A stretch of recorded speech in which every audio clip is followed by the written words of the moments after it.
Excellencies, distinguished participants, ladies and gentlemen, good morning.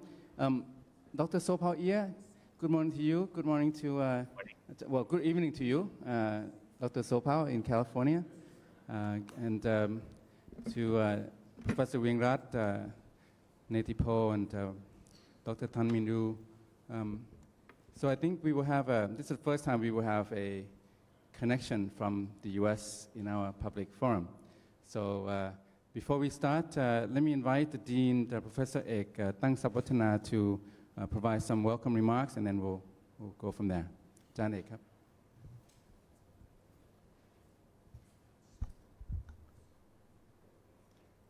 Excellencies, distinguished participants, ladies and gentlemen, good morning to all of you, and welcome to the ISIS Forum.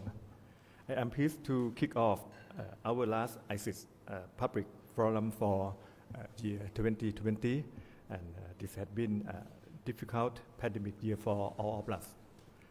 As Thailand has been able to contain virus case infection, we are lucky to be able to hold this event in person with social distancing and hygienic guidelines.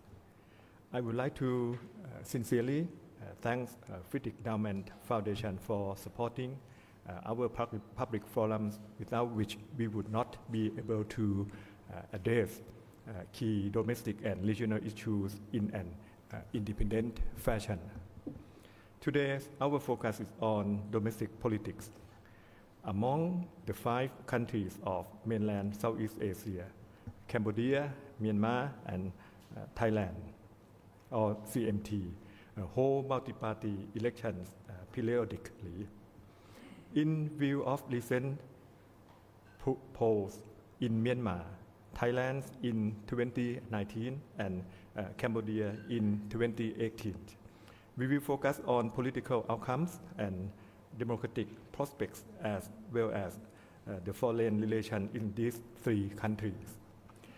What is the state of democracy in CMT, and where are their economics headed amidst the coronavirus pandemic? What are the dynamics between government and opposition? Where has been the role of civil society, and are some of near-term political prospects as we enter 2021 and beyond? These are some of the questions we will look at this morning. In addition, we will be interested in the intersection between domestic politics and regional relations, and the role of major powers, especially China and the United States and European Union. As the US now has a new incoming administration under President Joe Biden, we will be watching the US-China geopolitical tensions and rivalry carefully. How the new US government engage with Cambodia, Myanmar, and Thailand will be consequential.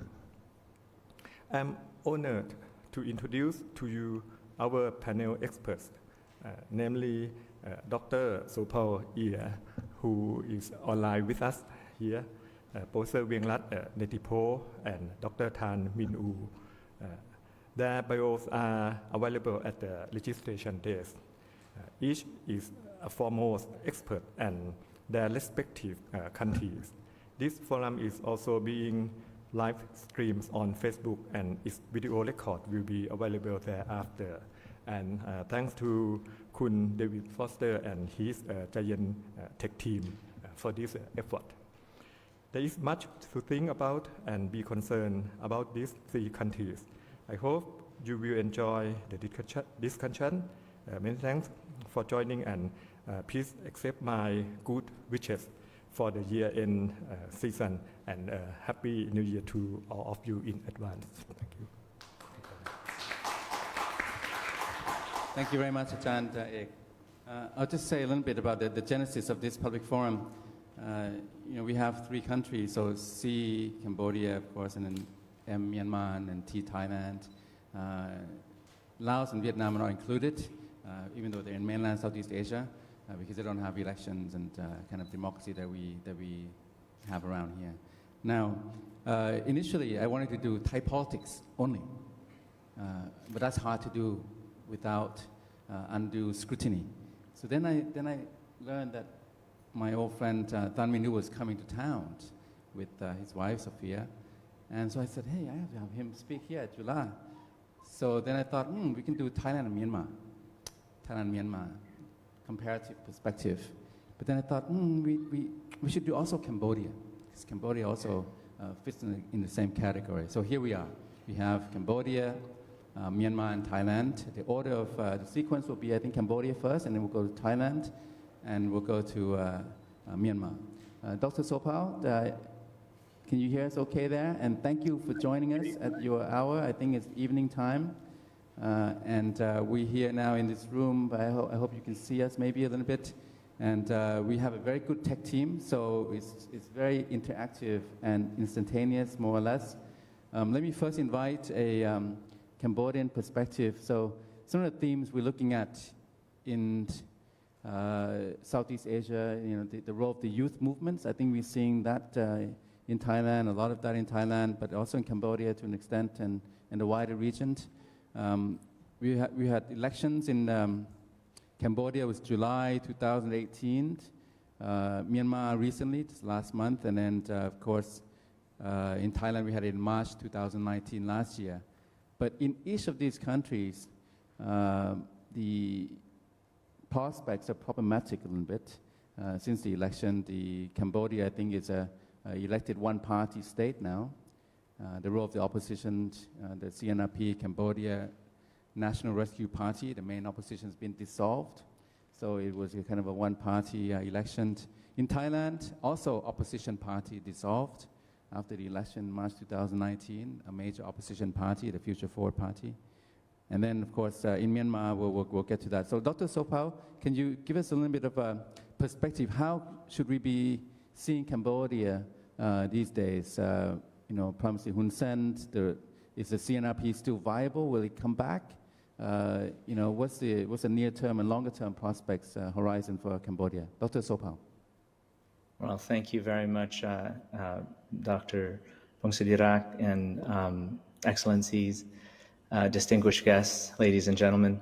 As a professor, I tend to prepare slides, so I have a couple of slides just to set a bit of the context, and I'll try to share them with you now.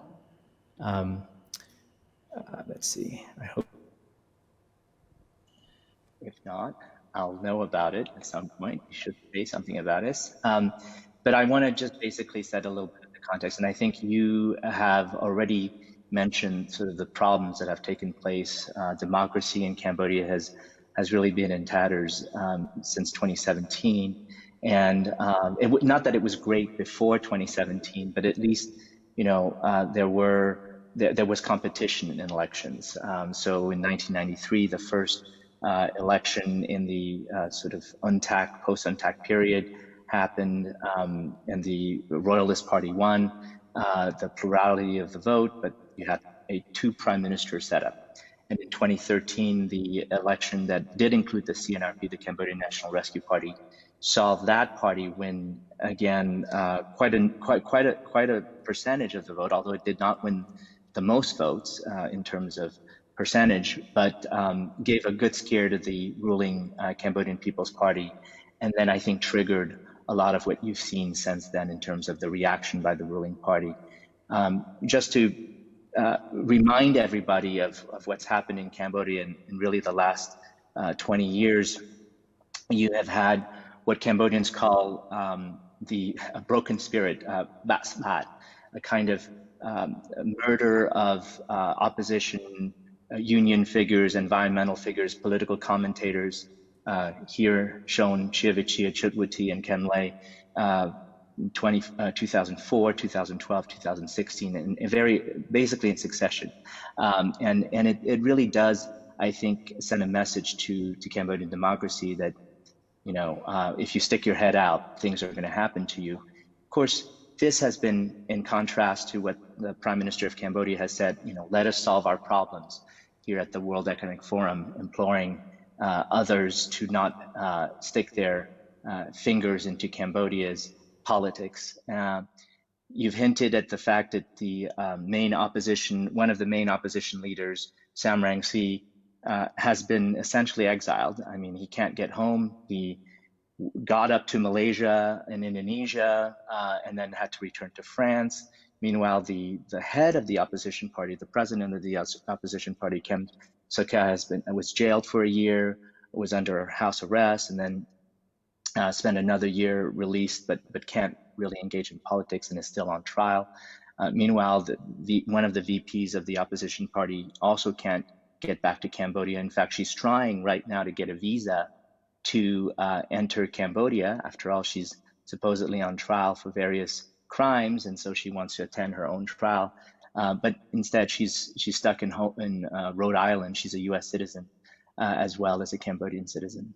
And the Cambodian authorities have been responding to these actions, or have taken their own stance, which is, to write white papers titled "To Tell the Truth," for example, March 2018, to expel the National Democratic Institute in August of 2017, as well as to cause Radio Free Asia's broadcast to be impeded by shuttering their local representation, and by closing out one of the two biggest independent dailies in Cambodia, the Cambodia Daily, in September 2017, under the pretense of tax evasion of some kind, and then forcing the sale of the Phnom Penh Post in May 2018. So the equivalent of the New York Times and the Washington Post essentially being out of the independent journalism business, and let's say the Post being taken over by the ruling party.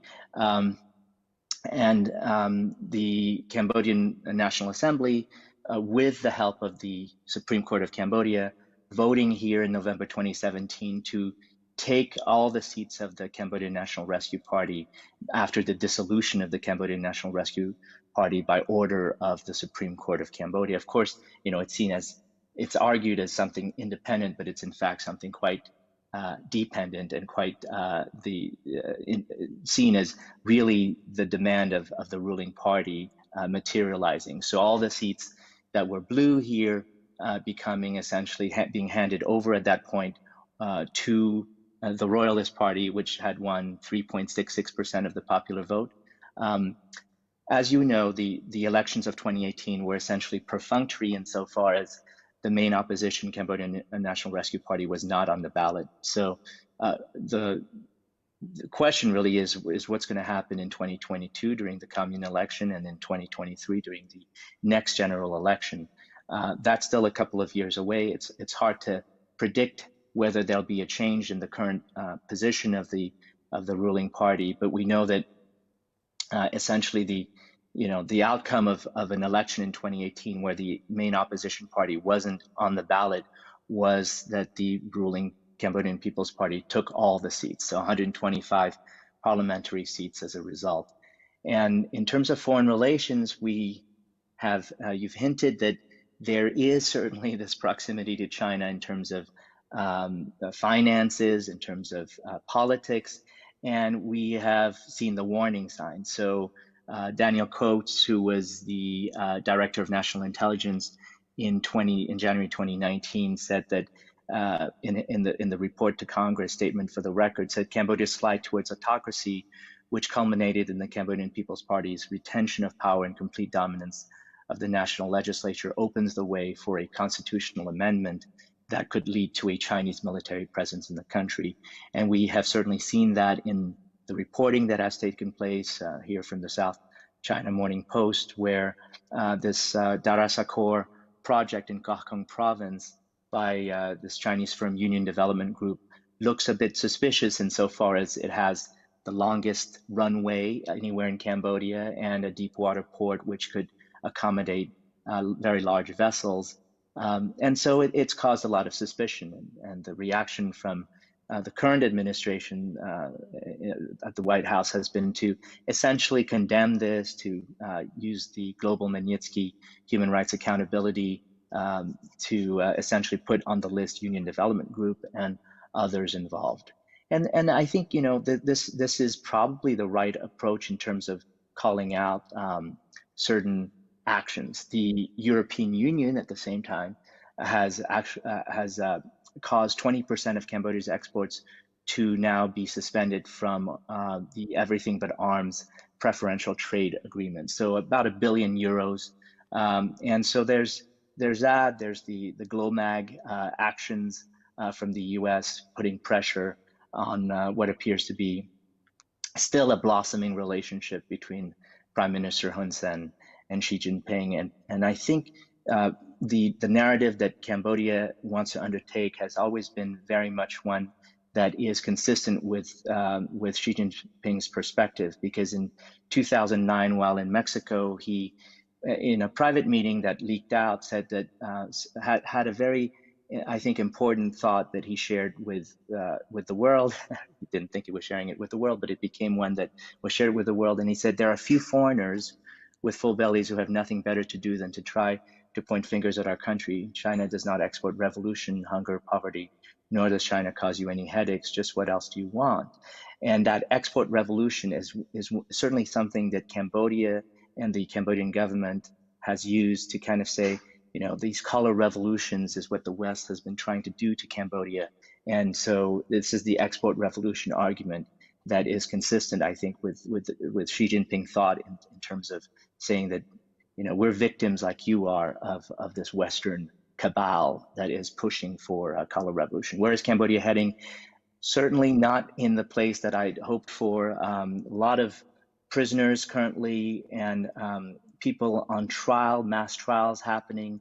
So there are young activists, exactly the kind of youth that really are needed for the future of Cambodia, who have been advocating for environmental responsibility and other things, who have ended up in prison. There's currently 121, possibly 130 opposition figures, not necessarily CNRP members, who are in a mass trial. They didn't receive, per se, a subpoena that had their name on it, but they were given this, and so they've shown up in court. And of course, the first thing that happened was, you know, they said it's going to be delayed until January, but it's hanging over them, which is obviously the kind of stuff that happens in Iran, the kind of stuff that happened in the Soviet Union, mass trials, show trials, and trials in absentia. And so we're in a tough spot in Cambodia, I think. Part of the argument can be seen in these white papers that the authorities have written, and one of the preambles of which has a quote by Hun Sen, who says, "Real democracy in Cambodia has not been set back or fallen.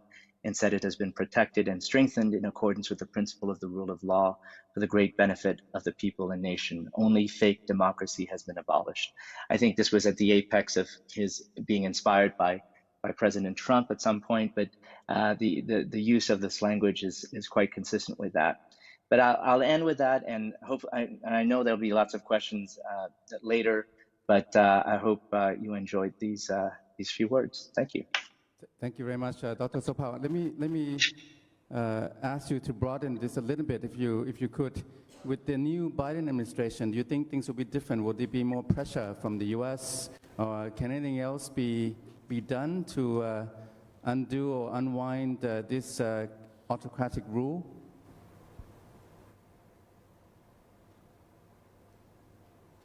I lost the last bit of your question there, but I will say that you asked about whether with the new Biden administration there's going to be an undoing of that, and I certainly expect that there would be, because you know, the emphasis so far has been on China and Cambodia, and how China's involvement in Cambodia is completely unacceptable to the U.S.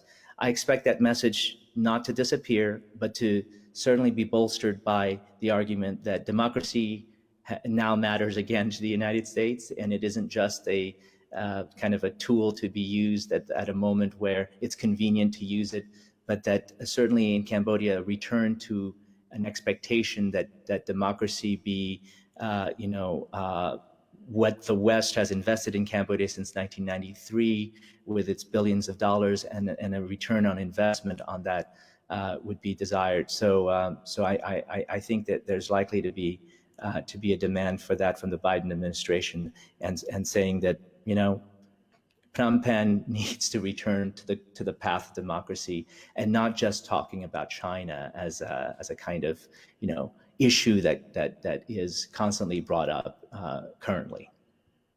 Okay, thank you very much. We'll come back to you, Dr. Sopao. It's a very discouraging and depressing situation that you have depicted. Let me move a little bit to Thailand now. There are similar shades of comparisons to Cambodia. We've had elections, but part of the opposition has been dissolved and regrouped. There's also been a lot of dissent. Unlike Cambodia, Thailand does have dissent in the streets now. We're seeing a big youth movement. Over the last 2 decades, Professor Wingrat, we've gone around in circles of having election in 2001, 2005, and then military coup in 2006, and then the election in 2007, 2011, military coup in 2014, and then now election in 2019. Why are we going in circles? And do you think that this round of dissent by these younger people, younger generation, is any different than before? Yeah, thank you.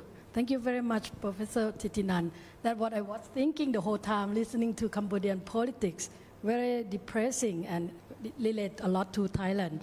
Thank you once again for inviting me, and good morning for everyone. It's good to be here. I have been a big fan of ISIS Forum, and now I'm here. I'm so excited, and thank you for this opportunity. I have been observing the provincial politics, so my views probably would go further than Bangkok, outside Bangkok, and I have been observing the linkage between politicians and voters at the local level, grassroots level. But that's my strength, my expertise that I would like to share here. And recently, as Deputy Dean of Student Affairs, my role is involving in students, so I have to adjust and learning about the students. So I became a very close observer with this protest. So I would like to begin my analysis to the current situation of the protest, and then I will go further to tell you what are the causes of this, I would call it dead end of Thai politics. And it is different from what we experienced in the past several decades of the contemporary Thai politics that led to this dead end, I would say. I often half jokingly, half seriously told my friends outside Thailand that when they asked me what it was like in Thailand, I often said, oh, the mood is like 18th century France, or maybe perhaps pre-revolution in Russia in early 20th century. But the technology, the economy, the media, communication is exactly 21st century. And the idea floating around the young generation exactly represent what global ideas going on. So this is quite unpredictable as well as quite dangerous as an observer myself. Firstly, the situation, I think the situation, look at the content inside the protest, it reveals the frustration of the young generation. So in two folds, I would like to analyze in two folds. First, the frustration of authoritarian regime. Authoritarianism, not only in the regime, but also in everyday life, especially in the education system, particularly imposed since 2014 after the latest coup. It came in the form of uniform, haircut, the way they have to cite what their duties are, and they have to write essays on a lot of things related to state ideology. And that kind of thing, for the students, they consider it as very oppressive society. Once you walk into Thai school, you could really feel the oppression inside the education. Further than that, not only the everyday life, they had a chance to vote. Early last year, their votes were dismissed in the form of party dissolution, in the form of banning a lot of politicians, especially opposition leaders. And one of my students said, all of these were quite bearable until the COVID hit Thailand and locked them in with loyalist family, with oppressive family, and they had no chance to sneak out to have some kind of cool photos to share on social media. That even worse, and that situation became unbearable. So this is quite striking for me that they said they could bear with it, And the second frustration is that these kids, this student, the age of 14 to 22, who are leaders, obviously the participants were, a lot of them are 24 to 35, according to the immediate survey at the spot, like put a sticker that how old you are, and then most of the majority, like more than half of them, are those who just start working. But the leaders are all 14 to 20. And what are they sharing in this generation? I think they share frustration of having no relation with the monarchy. 5 years is long enough for them, and the monarchy is the most important institution of Thai politics and society. But they have no relation. It was like imposing a different religion, an irrelevant religion in the minds of totally different believers, although they don't know what they believe in. But the dominant ideology which imposed by schools, public administration, media, and everything are quite alienating them away from the image floating around in Thai society. So in our generation, we look back the society in terms of decades, half a century is like a history, but for them 5 years, like the whole life.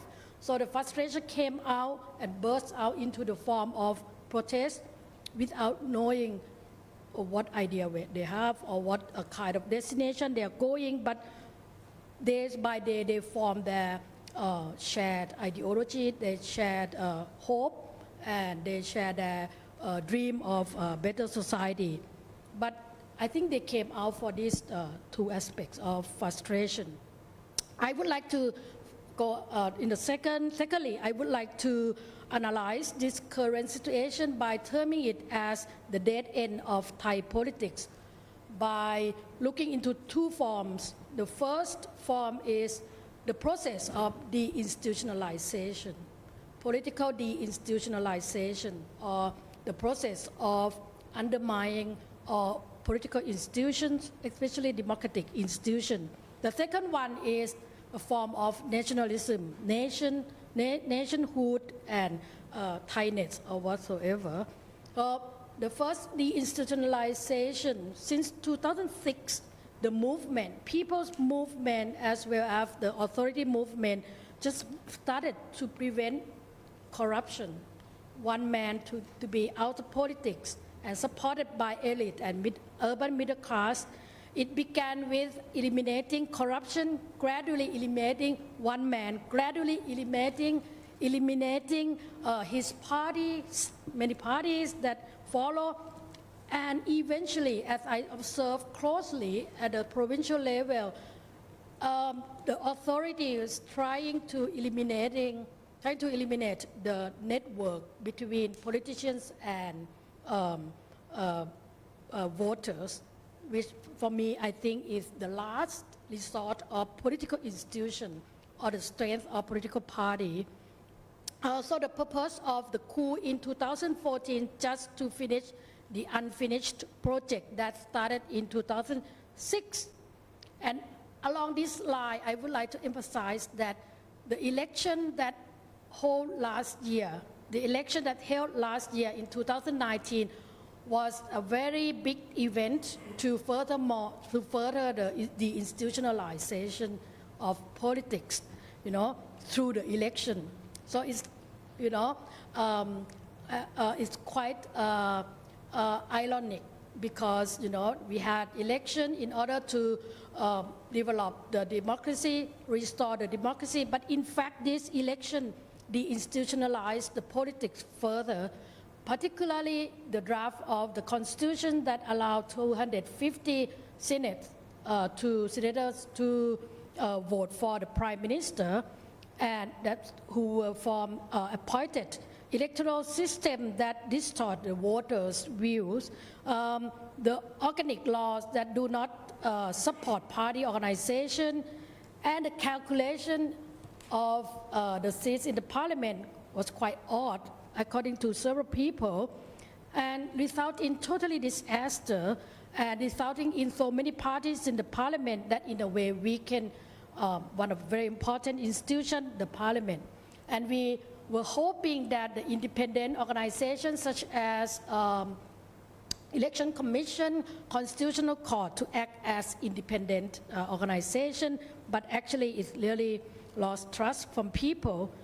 And I think I could see that the junta government, that they occupy Thai politics for 5 years, tried to do their best at the grassroots level to cut loose the linkage between especially Pheu Thai party or former opposition party with voters in northern Thailand and northeastern Thailand. And I think this is the one important dimension that sadly is the last resort, and it was weakening by co-optation as well as hijack the network and co-optation, as you see right before the election. Like I witnessed a lot of former MPs try their best to connect with people, like visiting village every day, attending funerals, attending the weddings party, and at the end they offer or they force something that Pheu Thai MP couldn't say no, by the Palang Pracharat, the junta supported party, to force them to join or to invite them to join to encourage or whatever the way, but yeah, with their linkage they had before. So you can't really have healthy political regimes with these fallen institutions. And I think we are facing the dead end because we have no functional institutions. On 18 November, when the parliament rejected against the proposal to amend the constitution, that's the last hope for me, and a lot of my colleagues were hoping that at least parliament, although not really full democratic, could be a venue for negotiating or to ease the crisis. And the second, I would like to think this dead end is caused by, I used a very extreme word, but it's likely to be that way, the collapse of the Thai national ideology, which has the monarchy of the top of this ideology, very important.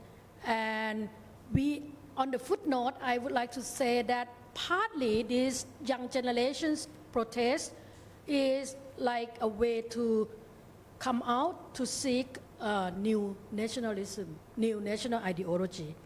And I don't think they are, I think they have a direction to go, but still, on a way of kind of contesting. And as you witness, sometimes, they brought to a very further away or shift away from the main ideology or from what they are forming and then fall apart or whatever. As we witness, like would I to footnote a little bit more further that part of them, went to socialism, communism.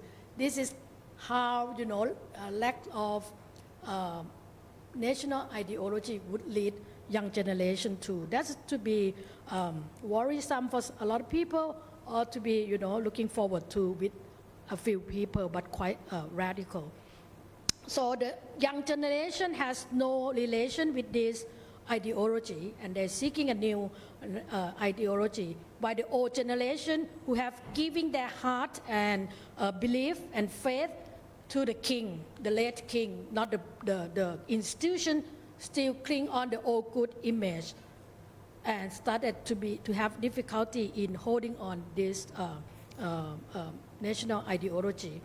So the current deadlock of the failure of institutions that I said before is has close relation with this failure of the national ideology. It's this the protest and this deadlock of institutions.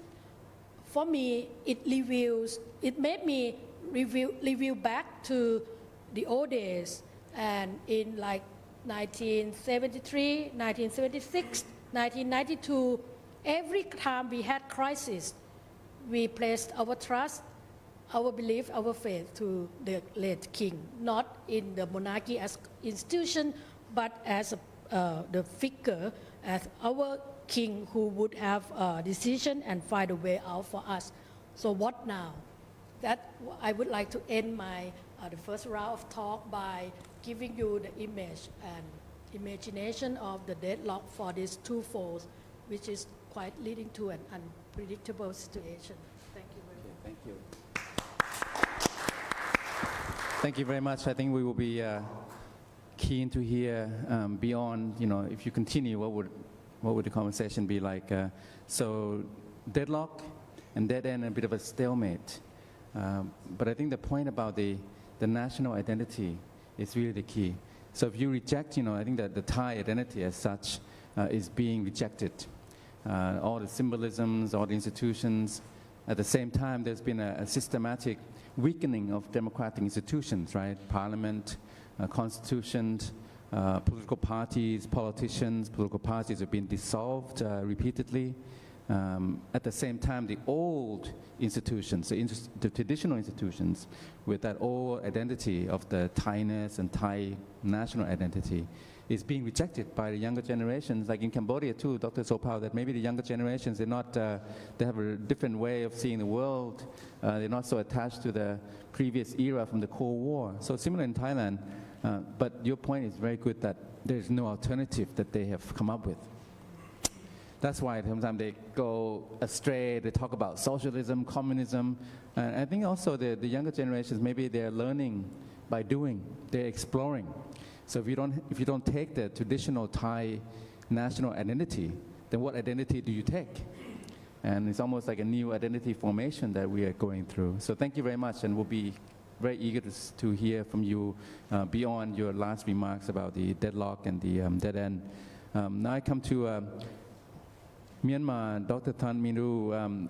His latest book is outside, available for sale, Hidden History of Burma.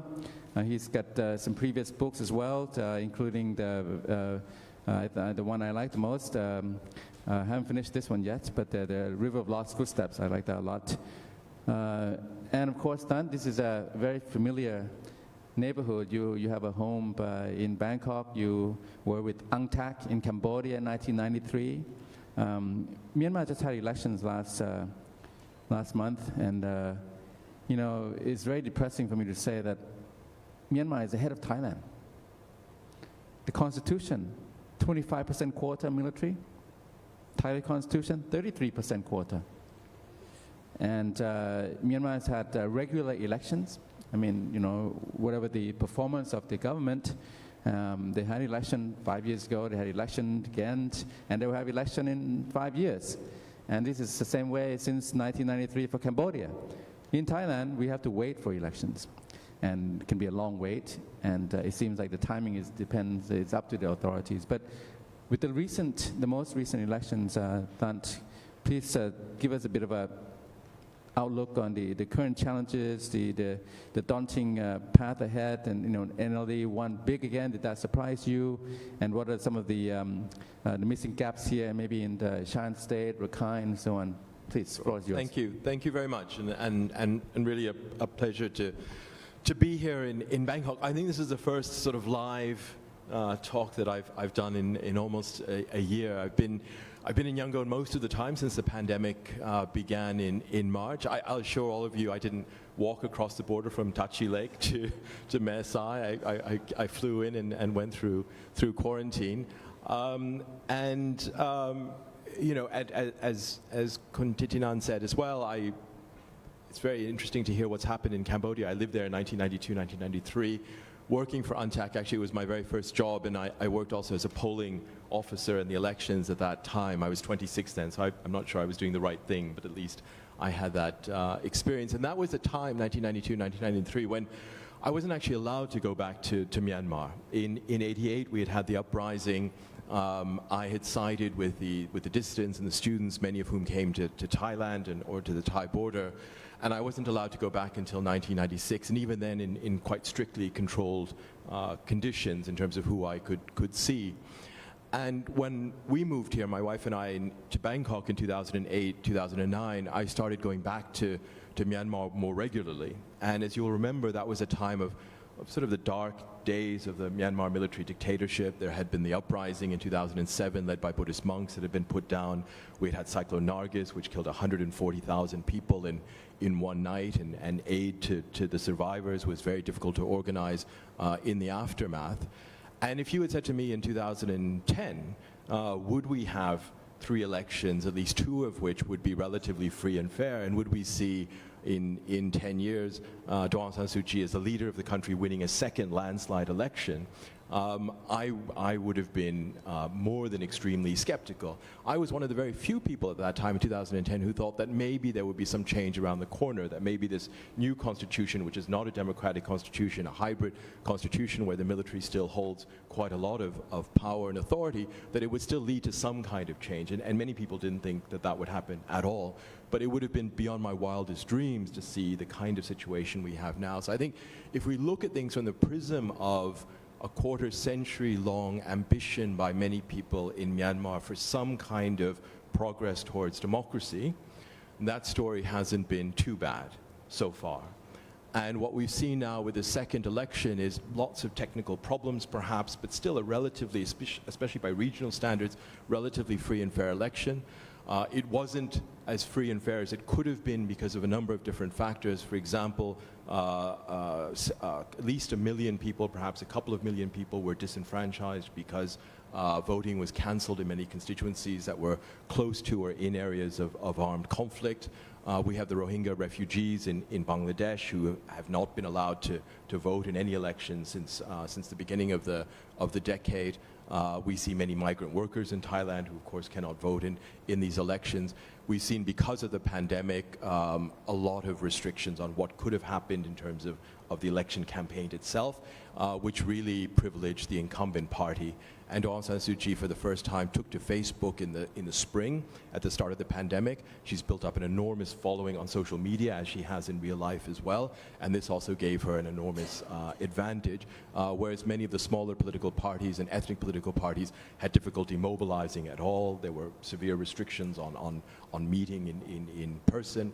And of course, people couldn't move from place to place as well as they would have wanted in the approach to the election. So in some ways, it wasn't fair. In some ways, the results may have been different if it had been in a non-COVID environment, if people hadn't been disenfranchised in ethnic minority areas especially. But the general outcome, I think, would have been the same. And if, to the extent that I think it's the majority of people who genuinely wanted Daw Aung San Suu Kyi to lead the country for another 5 years, that is the outcome. And in that way, the election results reflect the will of the majority of people. And if that is what democracy is primarily about, reflecting the will of the majority, then I think we're on track in some ways towards seeing that kind of government. The problem is that Myanmar, since independence, a big problem in Myanmar has been majority rule. Because Myanmar is a society which has been deeply divided on ethnic grounds, where the Myanmar or Burmese-speaking Buddhist majority is 2/3 or so of the population, where there are many different identities, ethnic identities, different languages and religions, and where, in a way, I mean, this is one way of thinking about it, if democracy is, again, at its core about majority rule, how does that connect to the problem in Myanmar that majority rule has also been a big problem throughout its recent and modern history? Of course, if we kind of zoom out from the elections and maybe just to say one final word on the political context right now. So we have had elections. Daw Aung San Suu Kyi is, in a way, at the peak of her political power. She's now 75. She'll be 76 over the coming year. Under this constitution, she cannot be president because her kids are foreign citizens, but she will choose the president. The NLD landslide means that despite the military's 25% of seats in parliament, that the NLD will have the ability basically to choose whoever they want to be president, and that president in turn will choose the chief ministers of the different states and regions, as well as union ministers, deputy ministers, the entire government lineup. So it's hers to choose, but it is still a cohabitation in a way, because the army commander-in-chief can choose a vice president and 3 still quite powerful ministers.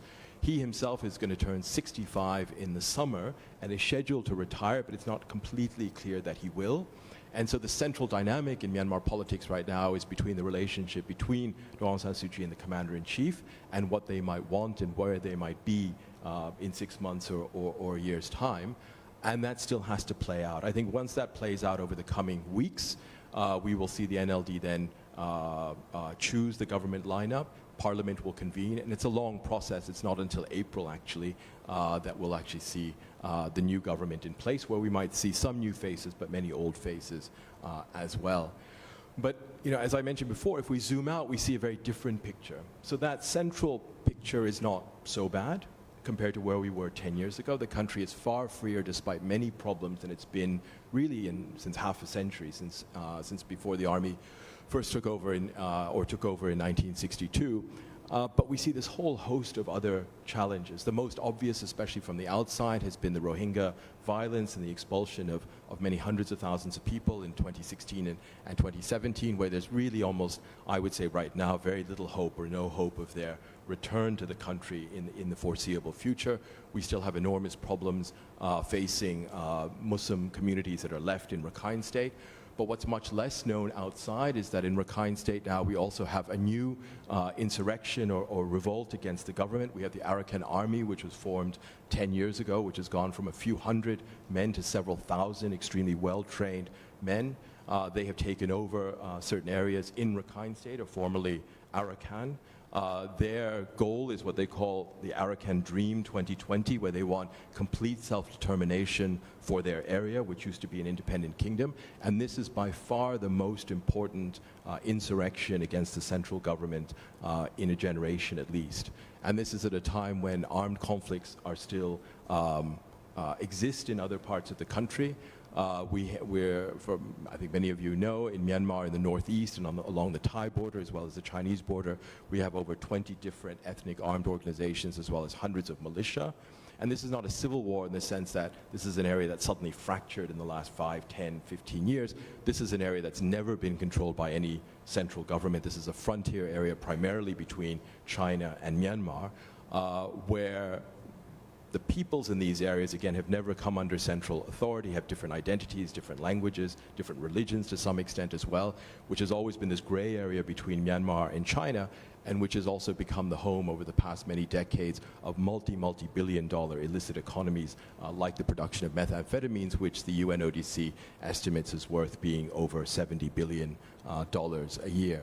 There are many other challenges in Myanmar. We have the pandemic, we have climate change, we have China next door. And I would put that as a central challenge for Myanmar, not necessarily because of what's often in the news about China encouraging Myanmar to accept BRI, massive kind of infrastructure projects, but simply because of China's success relative to Myanmar's economic failure over the past generation, which means that China, which 20, 30, 40 years ago was maybe the same in terms of per capita GDP, or maybe double by 1990, is now 10, 20, 30 times richer.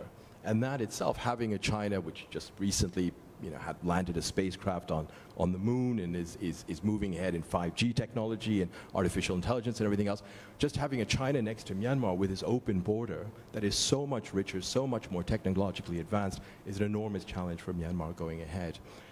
Maybe one final set of points to think about in terms of the challenges is the political economy of the country. And I think if we think about the future of democracy, perhaps in Cambodia and in Thailand as well, we really have to think about the political economy of the country. Who owns Myanmar? Who is making money in Myanmar? For what reasons? How will these things change, or how are these things changing in some way? Many people think of the story of Myanmar as a story of dictatorship and then the struggle for democracy and Aung San Suu Kyi and the NLD and everything else. But a different story, which I think is actually a much more, in some ways, the story that has affected the lives of many more people in a much more direct way, is this political economy story. Myanmar was under the British until 1948. It was a very exploitative economy under the colonial regime. And because of that, Myanmar governments in 1948 turned to the left. And so every Myanmar government from 1948 to 1988 called itself socialist. It was either under a democratic government or under a military government, but they all said that they were socialist, and they moved towards nationalization, land redistribution, and everything else. And the main opposition was communist, so even further to the left, the communist insurgents and the underground and everything else. All of that collapsed in 1988, and the Myanmar army, under a new junta, established a new capitalist system. But it became a very corrupt capitalist system, a very cronyistic capitalist system.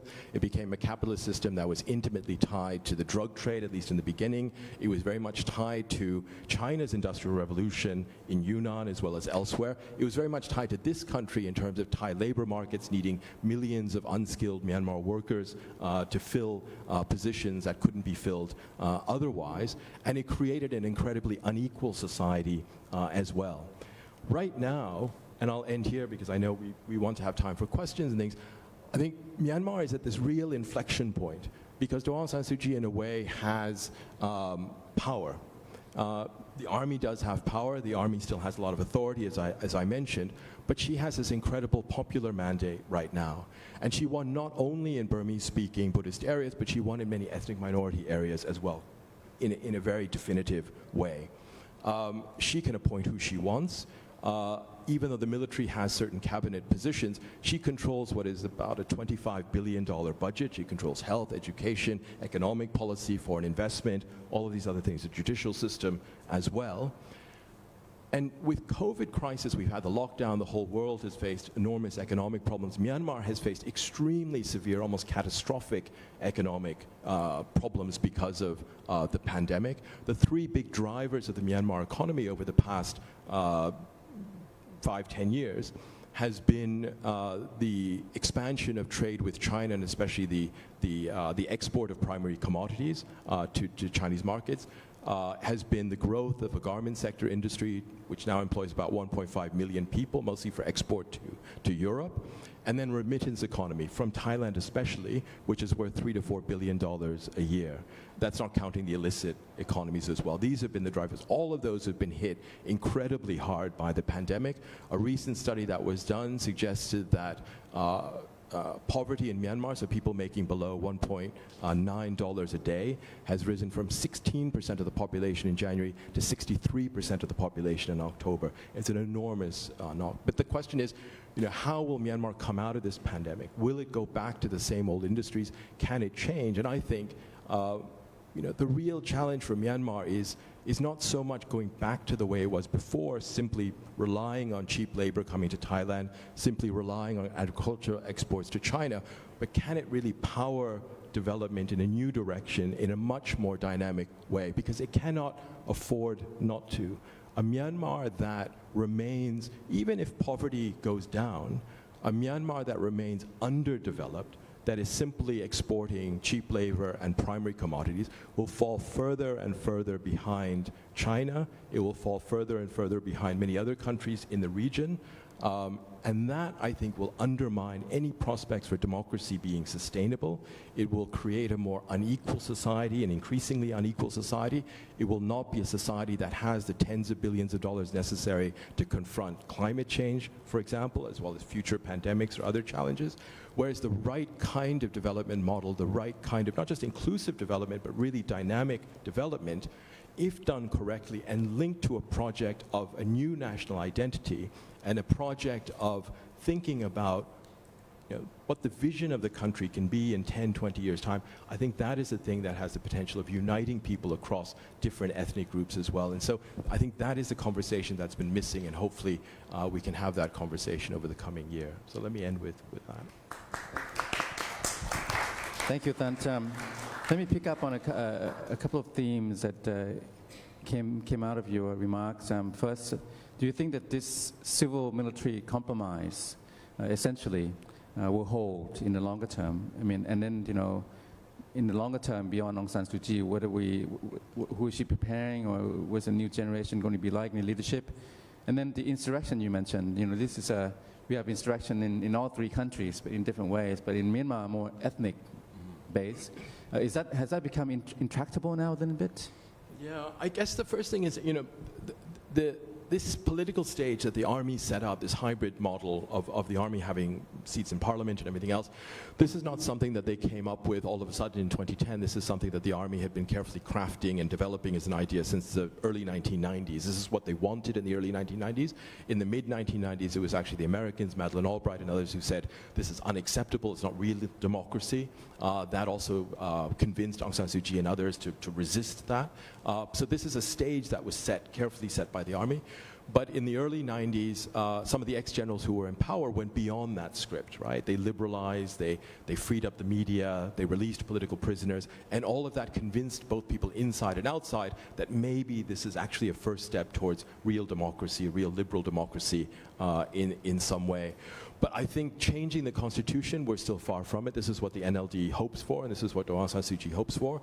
But I think for the army, it's not so much having their cake and eating it too, but this is something that they've wanted for such a long time that I think they will, and in a way it's worked. I mean, it's provided a degree of stability. So I think we're at the very least 5, if not 10, 15 years away from that changing. I think in a post-Aung San Suu Kyi world, it's very difficult because even though the NLD has won this convincing victory, so much depends on her as one person.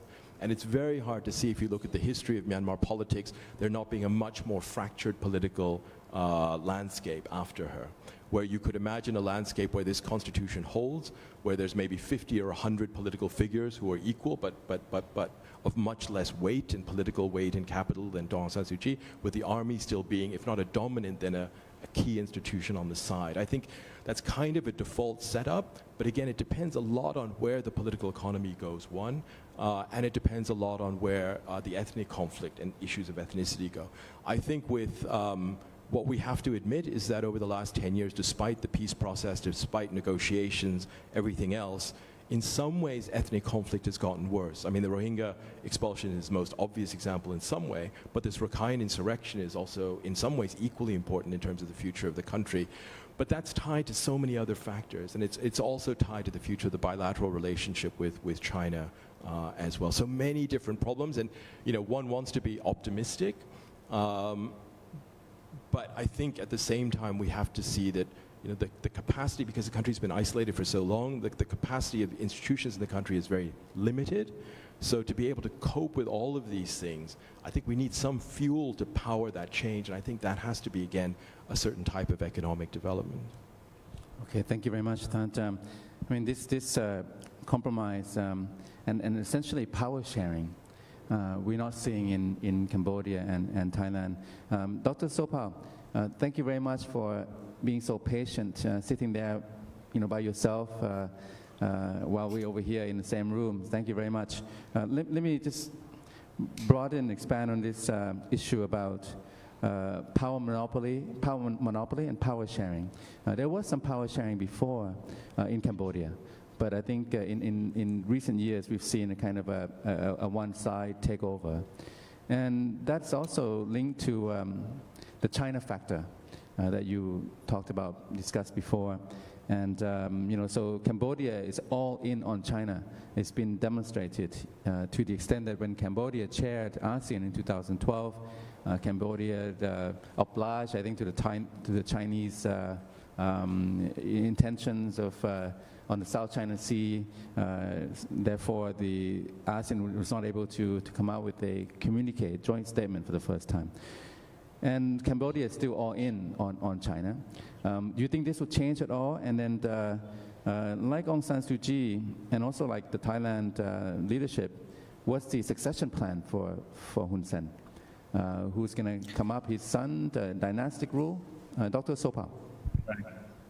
Well, on that second part of your question, actually, there's speculation, or there was a statement made recently by Hun Sen that Anporn Moniroth, the Minister of Economy and Finance, might be in the running for replacement as future Prime Minister. Perhaps a Goh Chok Tong model where you put in somebody who isn't your son for a number of years, and then your son can become prime minister after that. I'm not sure that that's, it was floated as a trial balloon.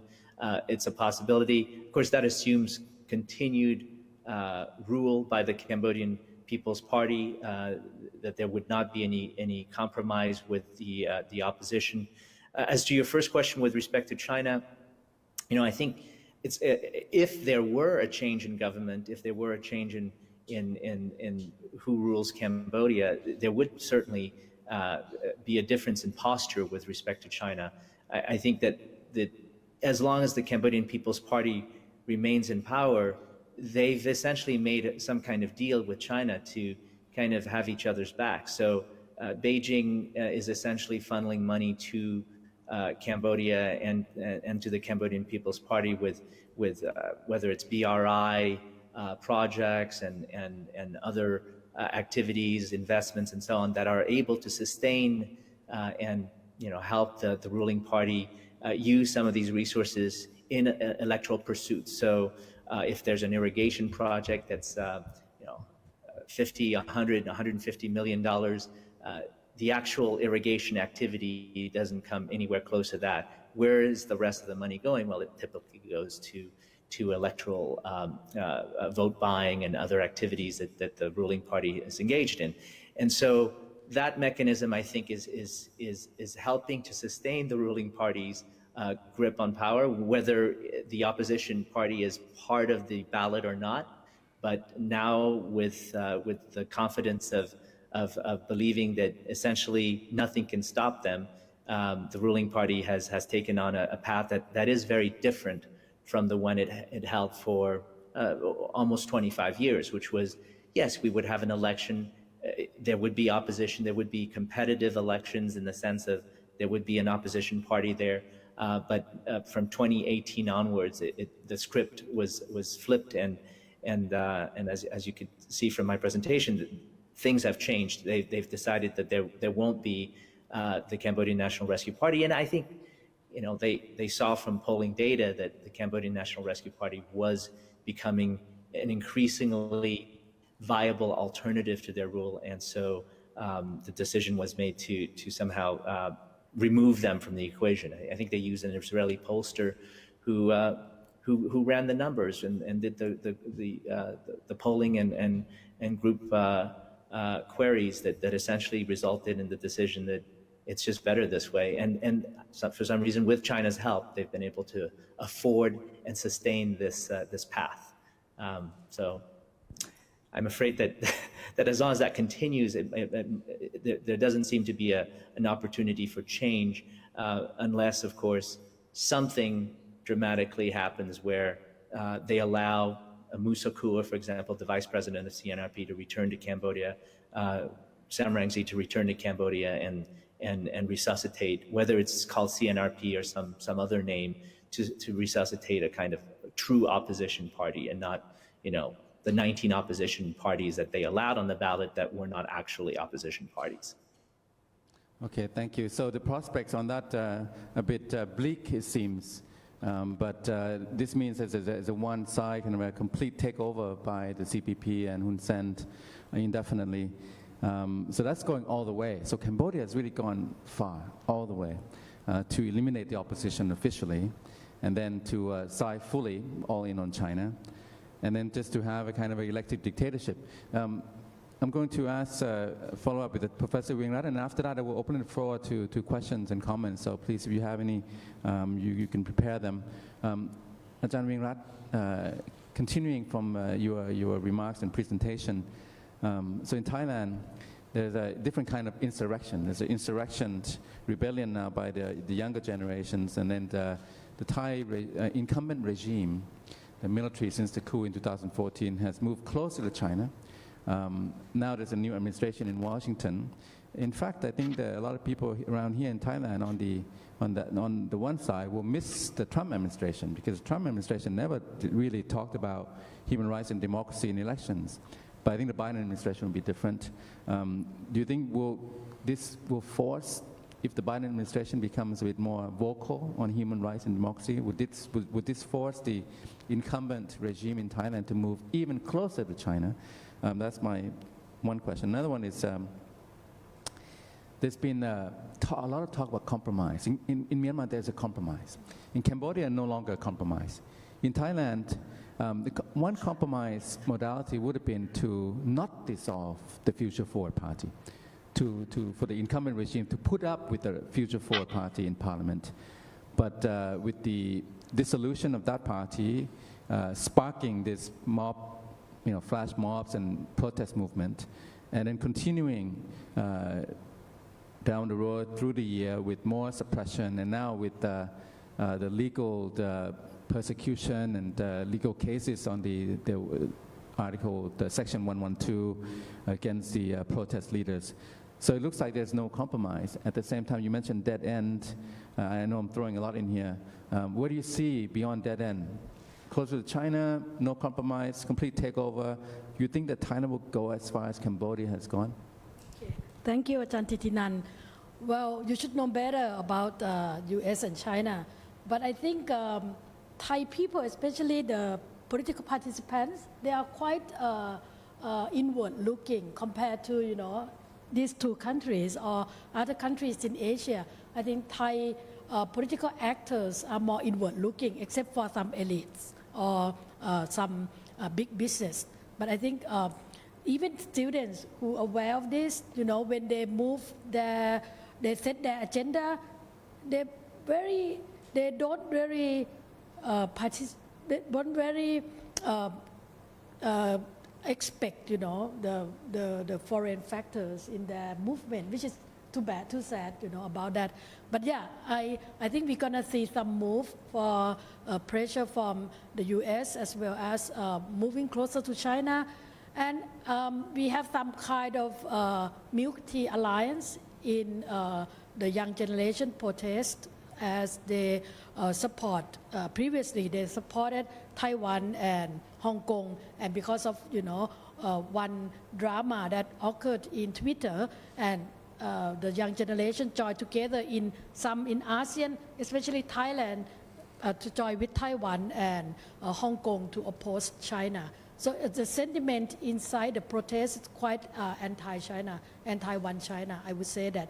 But I don't think this is a majority or dominant thinking among the young generation, or I could say that they don't really aware of this. They are not really concerned about this that much.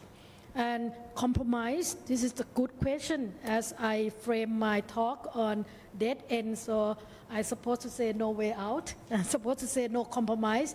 And it's very interesting when you see what to propose in this very polarized society. When you propose something, it means you propose for one side, but the other side wouldn't agree with this proposal. Therefore, it's very hard to see the way out. And I think the authority, the incumbent politicians already paved the way for no negotiation, and also the monarchy already, signal the side that not willing to compromise. So this is quite difficult position to go ahead, to go forward. But I think come back to see the institutional aspect, and what has left from democratization period, what have left from decentralization period. Sadly, it's not much, but we can see, especially at the local level. I think we should really keep hope on the local election, not really for PAO, which is taking place in this coming weekend, because PAO has their jurisdiction is not as close as to people as municipalities and TAO, Tambon Administrative Organizations. So they are really vulnerable to be co-opted and vulnerable to be kind of brokers for national politicians. So I press my hope to the next local election, and I think we should really pay attention to the local democracy, especially at the municipal level, to still keep local democracy alive as a last resort of political institutions, democratic institutions, and that have a very close linkage with voters. From my experience, I observed during the pandemic, and we study a few cities. I myself study Chiang Mai, and some people study a few urban municipalities, and we found a very high capacity of municipalities in managing the pandemic. Despite we are in the national level, we only saw the CCSA, the COVID centers role in controlling information, and we could only see the capacity of Ministry of Public Health, which I admit they have very high capacity in manage the pandemic. But in fact, at the local level, at the network of community level healthcare volunteers as well as municipal personnel, they work closely to prevent a spreading cluster from our urban area. And I think they had done quite impressively with the endorsement of some laws, especially Communicable Disease Control Act that allow different agencies of the government to act independently, and that's quite a positive. So, and I think the bureaucracy in Thailand, though always support whatever, whoever become the government, and tend to be more conservative, tend to be more pro-state ideology, but I think still function. So the bureaucracy is still functioning. If we use the bureaucracy to move forward to more democratic politics, that would be a great idea, but how is quite difficult. So it depends on, I think, the power that shared by top elite. And I think for civil society, we haven't talked much about civil society, why our political scientists pay more attention to social movement. And I think I would plead this young generation to organize and to establish as institutional civil society. And it's more vulnerable to be, oppressed, but in a way it's prolong their move for a long run, and it also will empower them to have a say in public policy in the future, just like in Taiwan, in Korea, and in Japan sometimes. The social movement should really influence the public policy, but I don't see this movement would care for public policy in the future. Okay, thank you very much. The floor is open.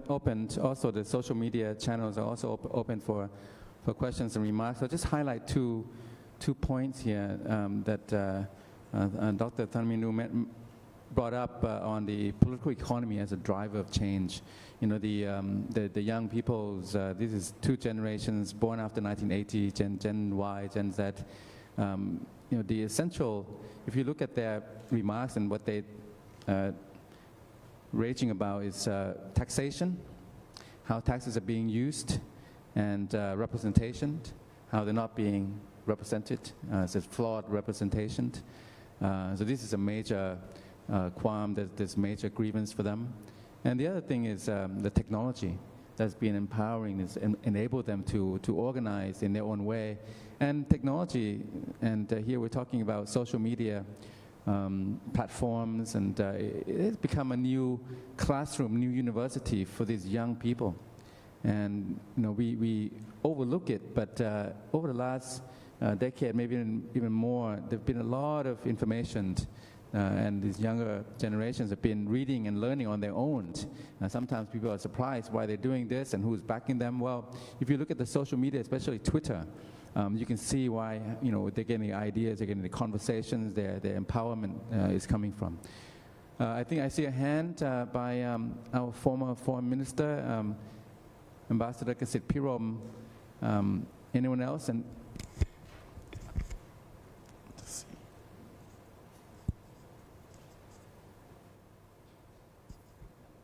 ขอบคุณฮะ Thank you very much to all the panelists and for this invitation from ISIS. I'm on the board of ท่านทูตไมโครโฟน closer please I'm on the board of ASEAN Parliamentarian for Human Rights, and I'm also ICC Senior Fellow. I have one question each to the three panelists. The first one on Cambodia. Since Hun Sen is already in the Chinese camp, and now with Joe Biden and the US administration, could there be a more concerted effort to be led by the United States and together with, I think, Japan, South Korea in particular, or Australia to a certain extent, to exert more pressure on Hun Sen to return democracy to Cambodia? That's the first question. Second one on Myanmar, with the overwhelming victory of Daw Aung San Suu Kyi, would that give her the strength to challenge the military establishment and push further on the national reconciliation and I think the nation state building inclusive of the, I think, legacy, the citizenship for the Rohingyas? And third, on Thailand, I think the military establishment of Thailand is happy with the present constitution.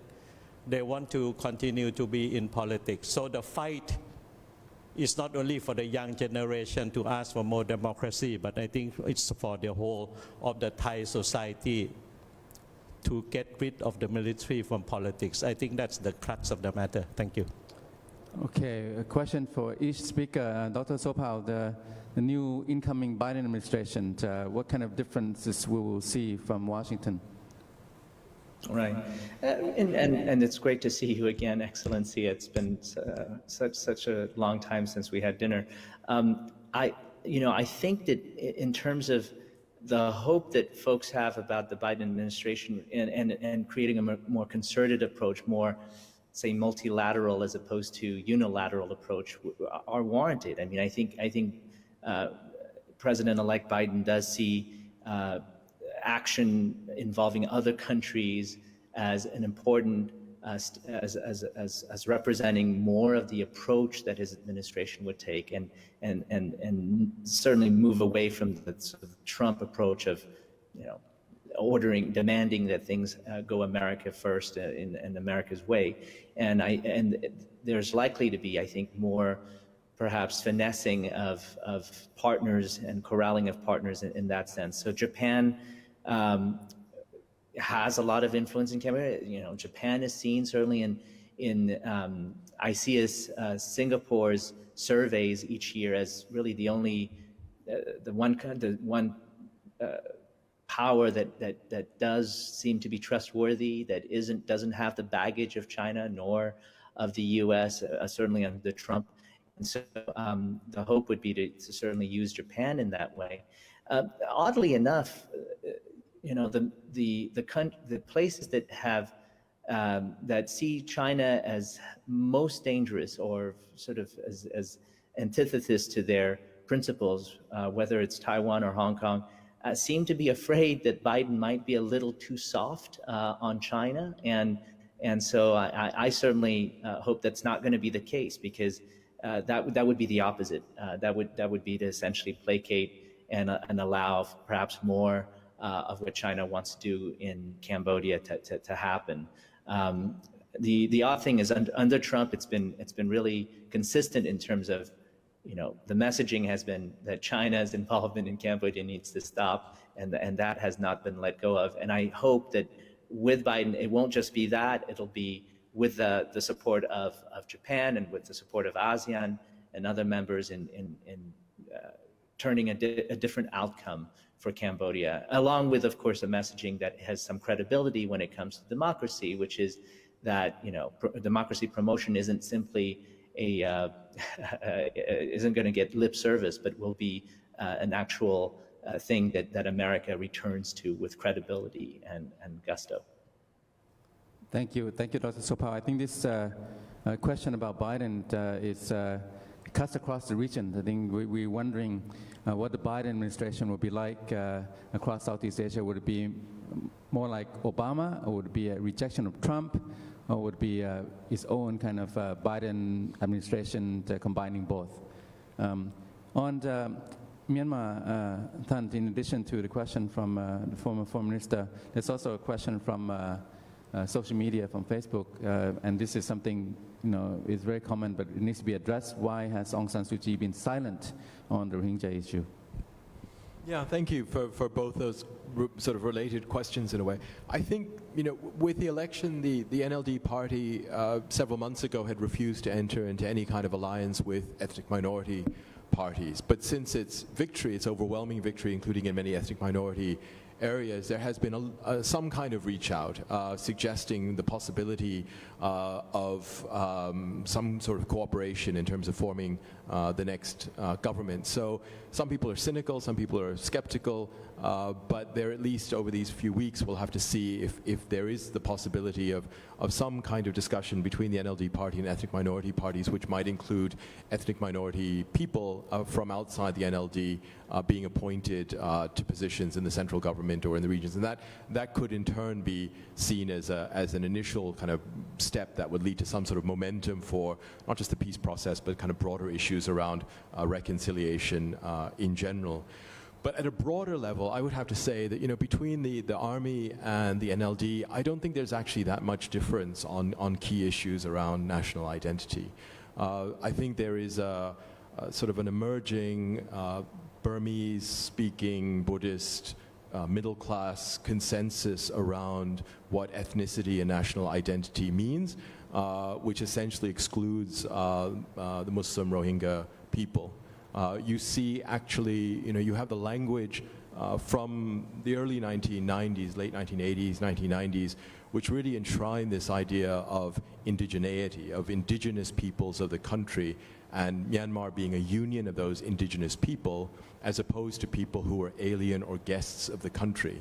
And in that divide, the people along the Bangladesh border, the Rohingya people in particular, through initially the expulsion of many of these people in late 1970s and then early 1990s and then again in 2016, 2017, were really at the margins and really fell outside that imagination of who belonged to the country and who didn't. And I think on that central concept, I don't think there's that much difference between the average army officer who's 40 years old and the average NLD supporter or party member who's 40 years old. I think there's an emerging kind of consensus around that concept, which perhaps could help in some way in terms of relationships between the ethnic Burmese majority and minority groups like the Shan or Kachins or others.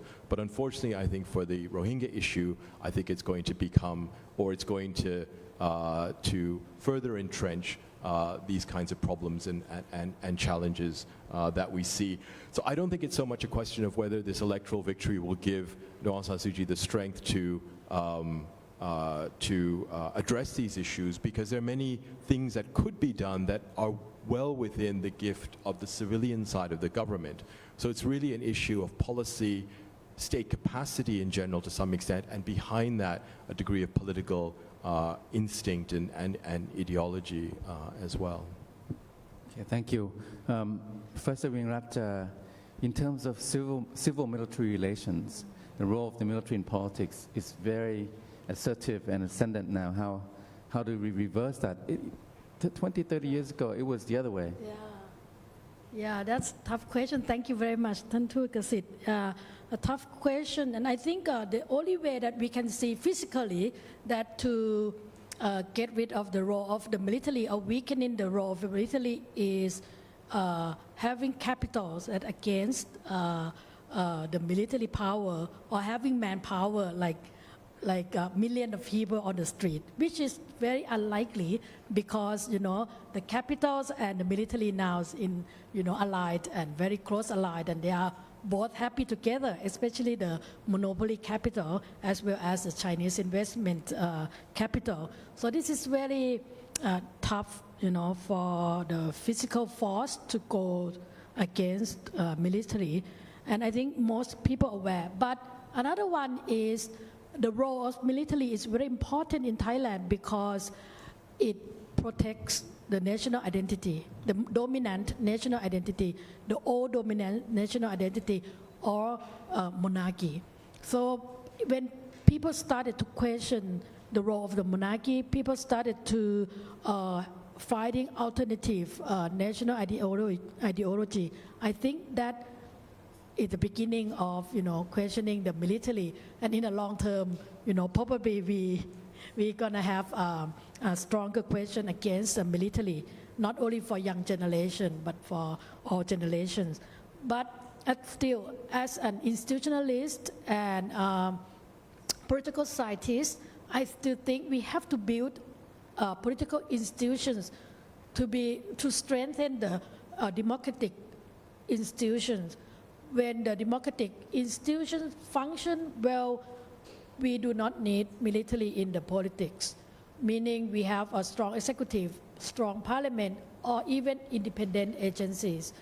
But right now we have very weak, so if, I would like to ask elites out there who have potential to really strengthen one of these institutions, they should start doing now to do it. But for younger generation and for people at grassroots, I think you should cling on your linkage with the party, linkage with your politician, no matter what kind of linkage, but it would be better to be like more programmatic or democratic linkage. But yeah, cling on that. Unlike Myanmar, and maybe you can give us some background on this, Thant. In Thailand, the military never goes back to the barracks without a fight. There has to be some kind of a crisis, confrontation. 1992 was a major one. 1973, big student uprising. Still did not leave until the numbers really grew, until there was some violence in the streets and the military lost legitimacy. The dictatorship then went abroad. And in 1991, 1992, after the coup, some bloodshed, and then they went back to the barracks. That was, I think, the mid-1990s, the Thai military, especially the Thai army, felt disgraced for what happened in 1992, for the bloodshed. Since then, in the late 1990s, we had security sector reforms looking at civilian control of the military. A lot of progress. And in 2000s, the military became repoliticized, if you will. And then this trend just built. And now, basically, in 2014, they took complete control. And there's no doubt. And then in order to secure and ensure their control, they write a new constitution, more or less. And this guarantees a indefinite military influence, military supervision.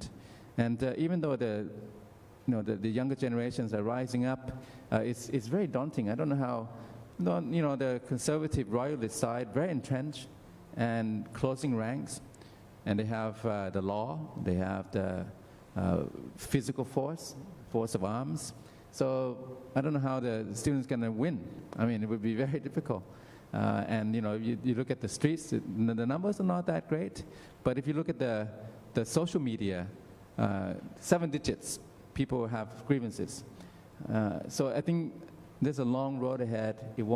I don't think it will be resolved or in the next months. It might take some months, maybe a few years, maybe even more. But I tend to think that on the one side, is the incumbent regime seems untenable to me, right? I mean, they have to make some changes or some adjustments. Otherwise, this gap is going to widen and tensions will rise and there'll be some confrontation. In Myanmar, when Thein Sein came in, General Thein Sein, he became a reformer. I mean, that period was remarkable. How can you have an entrenched, almost 50 years of military dictatorship, giving way, sharing power, allowing elections with constitution, and that one man, I mean, I don't know what's up with him now, but General Thein Sein was a key catalyst, change agent.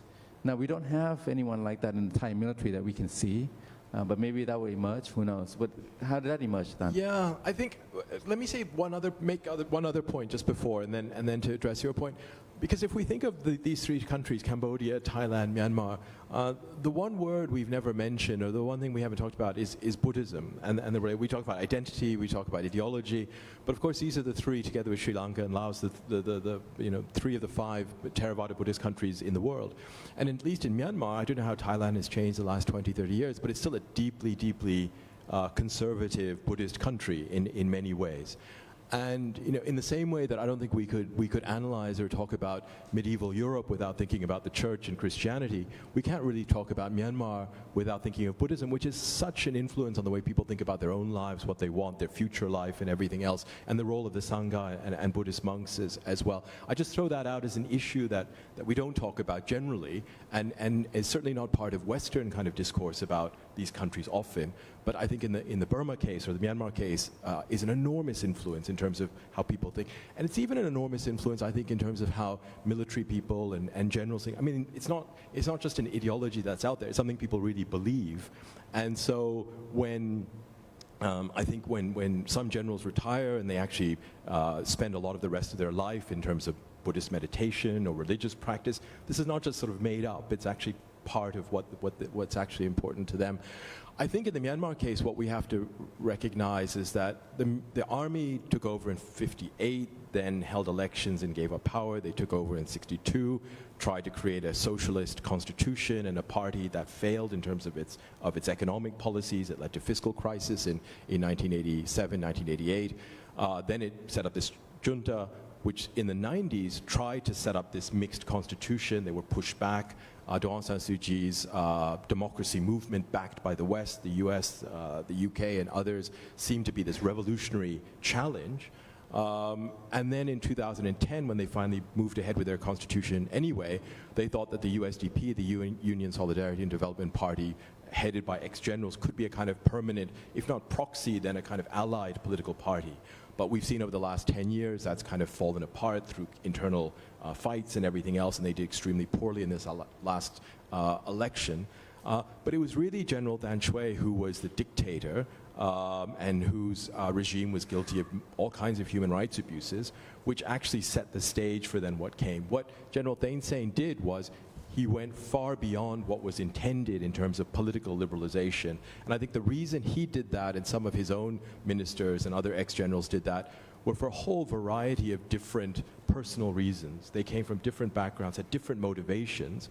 And my book, which maybe some of you might read, The Hidden History of Burma, really explores, I mean, it's based to some extent on interviews with many dozens of these people who are in the government and generals and ex-generals, and so explores to some extent the reasons why this specifically happened. But let me end by just saying that, I think a strange thing might happen now, which is that the army, having looked for different political fronts with which to work, may actually find in the NLD the party they've always been looking for. Because, in the 1990s, the NLD was seen as a threatening revolutionary movement, but it settled into something very different. And the NLD, when it first appeared, was a very broad church that included ex-communists, that included trade unionists, that included ex-military people. And over 20 years, 90s and 2000s, many of those left-wing figures died or were jailed. The left of the party kind of was decimated. And what really remained at a core were many ex-military officers who had allied with Aung San Suu Kyi. I think many of them genuinely wanted democracy in a kind of liberal democracy sense, but they were also conservative.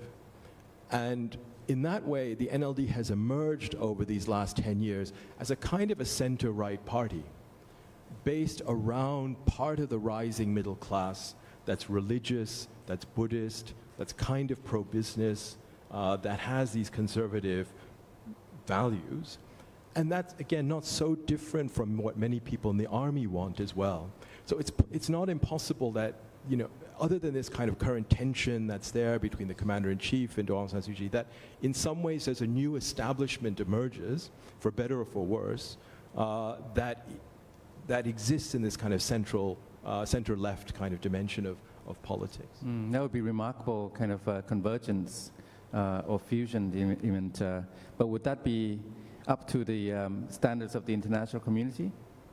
I think that the more kind of the bigger question in a way is, will it actually lead to change in other ways, right? Because you could imagine a kind of a center-right establishment that's based on the Burmese majority that really is incapable for many different reasons, maybe inherent to their own worldview, of making of creating a more inclusive national identity, of doing, seeing through the kind of outreach to ethnic minority communities, because at the core of their conservative values will also be a kind of ethno-nationalist vision of their society and a very hierarchical vision of their society. I mean, and I think in all of our countries, in a way, democracy is one thing, but the societies themselves can be also very undemocratic.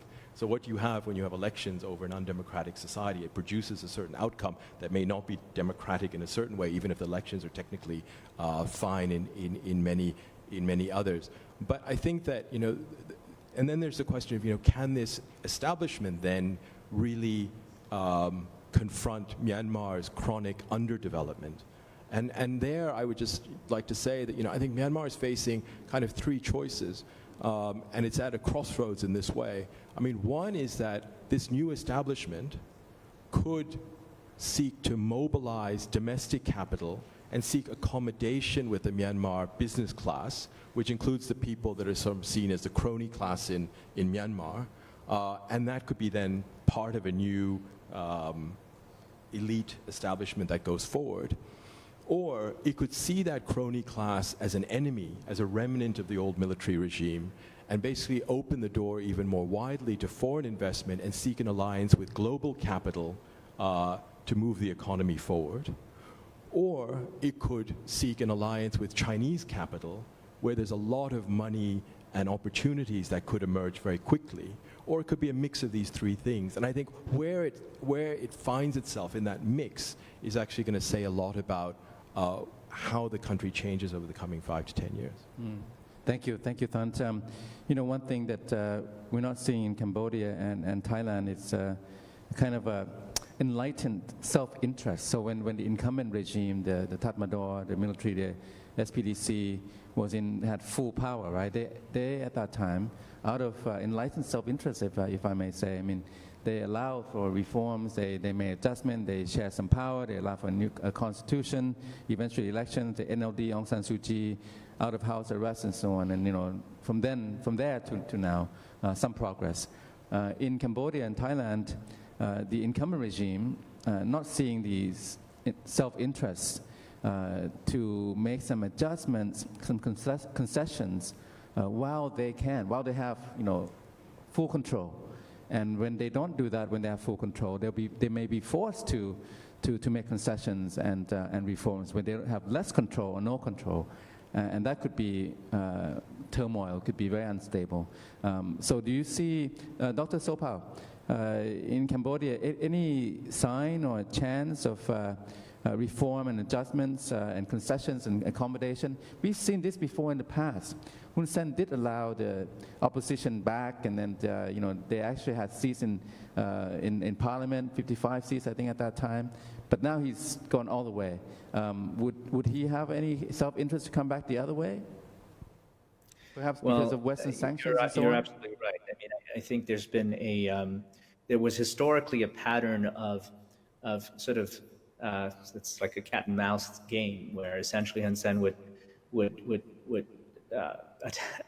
chase the opposition, and the opposition leader would leave the country and then eventually be allowed to return. And this was a recurring pattern, one that broke after 2017, where essentially Hun Sen made the decision, whether from the standpoint of believing that there was no other option, but to essentially say, you know, we're not going to repeat the past. And in fact, in the period before he did that, there was something called the culture of dialogue, where Sam Rainsy, and then opposition leader, and Hun Sen even had dinners together, families having dinners together, and becoming very close, in fact, causing some consternation among other opposition party members, believing that Sam Rainsy was being co-opted into Hun Sen's sphere of influence.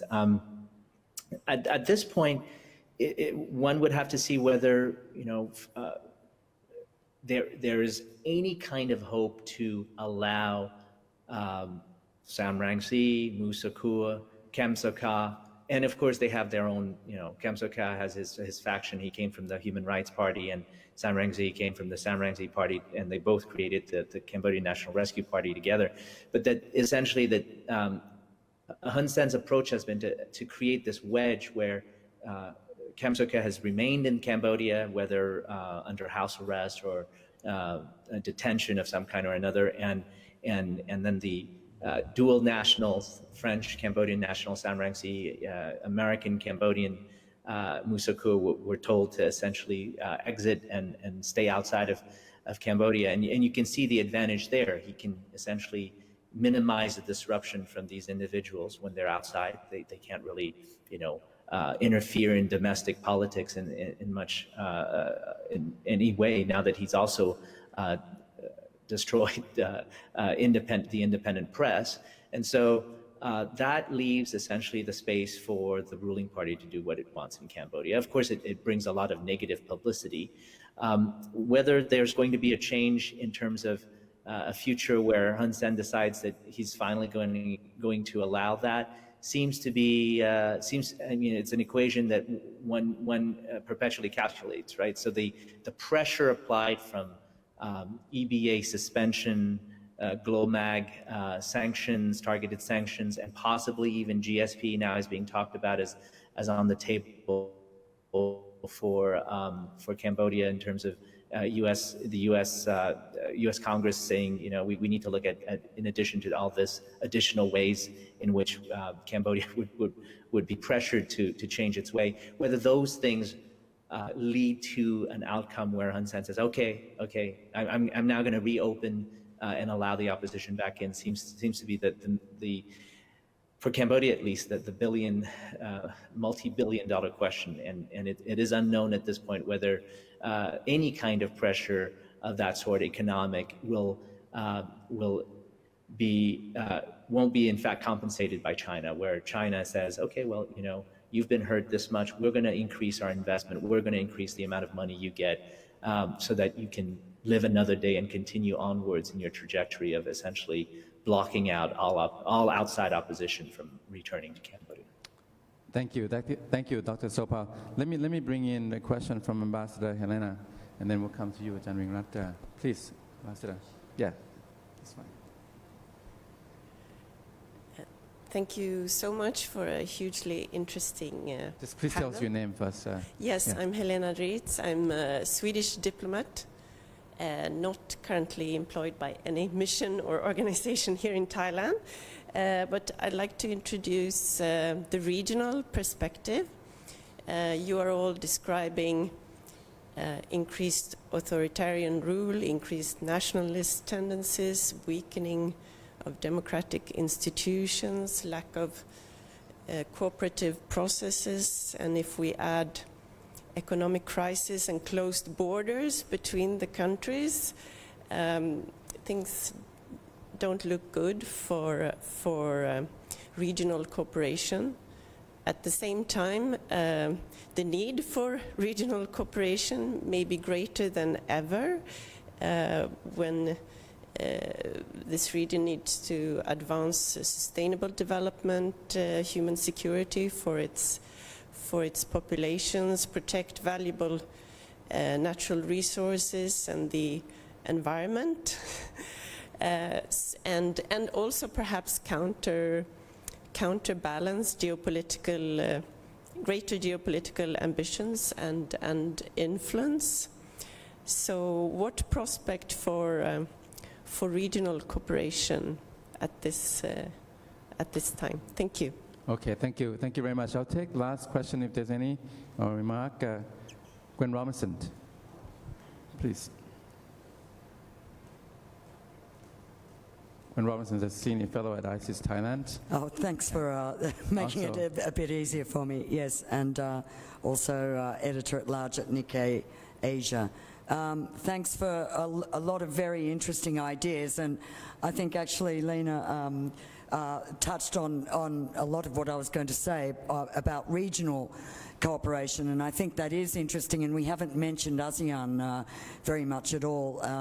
and as we know, it's got a long tradition of not interfering in each other's affairs, but has been more active in recent years. But I'd also like to hark to that theme of foreign relations that is in the title of the seminar. And we've heard a lot of interesting things about, for example, China, obviously, and also this idea about Japan as a potentially playing more of a role. It's very interesting in all three countries, Japan's role, particularly now here in Thailand. It's unprecedented that Japan's in the spotlight for harbouring one of the anti-monarchy fugitives, which has put Japan in a very odd situation as one of the biggest investors in Thailand.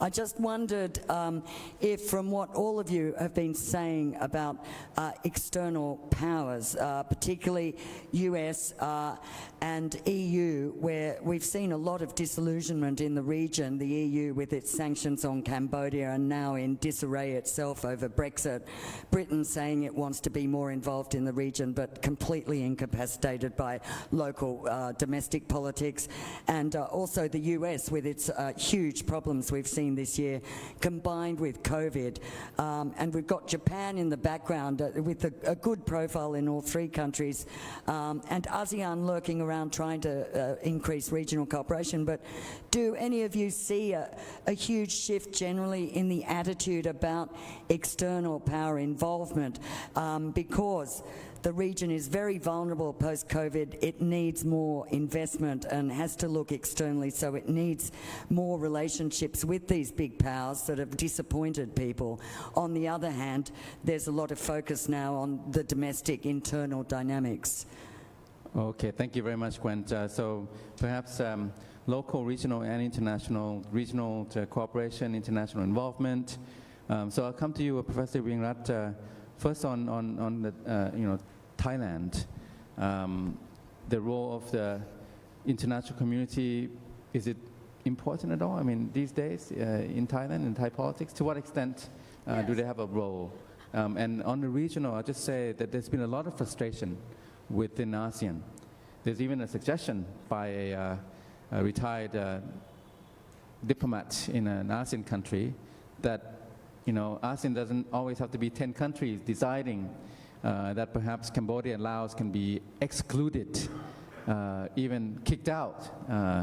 That was really quite a comment, and it's led to some heated exchange of words between the two capitals. But nevertheless, there's a lot of frustration with ASEAN, lack of regional cooperation, and ASEAN is even maybe backsliding together towards authoritarianism, and the role of the international community, to what extent, Professor Wingrat? Okay, thank you, Ajahn Thitinan. Yeah, according to my own observation, I don't see much of whether the elites care much about the foreign pressure, but obviously the election last year was due to EU's ban on Thai export, and also a lot of foreign media put pressure on Thai government, and that's probably account for a bit of reform. But they, regardless of all these pressures, they still decide a system that embed themselves inside the system,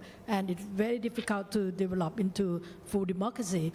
And I think for this moment, when a very small country like Thailand has been watched around the world, especially in Japanese media, in Australian media, as well as in the US media, I think the government have to really watch out for that.